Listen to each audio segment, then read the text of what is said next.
I really don't know when I'll be handing you this letter.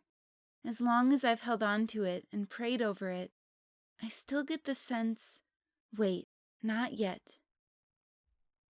I'm not afraid of your rejection or of your anger. The only thing I fear is hurting you, making you feel like I've betrayed you and turned my back on all you've taught me, because this couldn't be further from the truth. So instead of telling you that I've reverted to the religion I was born with, I've been telling you about Islam. This comes as no surprise to you. You know I write a lot about Middle Eastern countries, and I'm always eager to share my knowledge. All praise be to God, you've been open to listening. Bit by bit, I've watched the clouds of delusion slowly passing from your eyes, all the harm done by propaganda slowly dissolving away as you see how closely Islam is connected to Christianity and how good and righteous real Muslims are. I've heard you talking to others about the beauty of true Islam and the good example that's set by the pious ones. Islam is becoming beautiful to you, no doubt because you've always been a seeker of truth. Speaking the truth in love. This motto summed up the purpose of the village church where you preached for 36 years.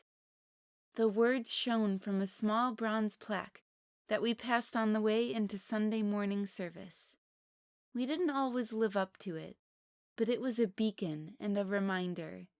It told us to be truth seekers, truth tellers, and truth sharers. This may not come as good news, but I would never have become a Muslim had it not been for your teaching me to seek truth. My inquiring mind often disturbed and even embarrassed you, but you never condemned me for exploring new intellectual territory. Your main concern was that I walk with God and live in obedience to Him. For this, I'm profoundly grateful to you. It's the one thing that led me to real freedom.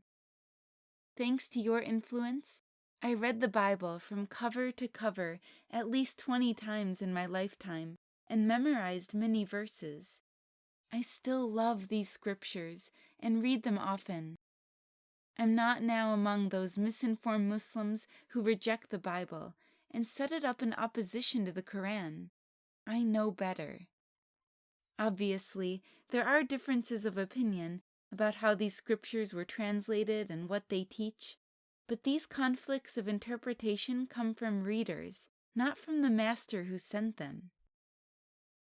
The central nugget of truth that I discovered, the hub of the biblical wheel, was this: God is love, and those who live in love live in God. This same teaching shines more gold than gold in the pages of the Qur'an, in the faces of the worldwide community of Islam.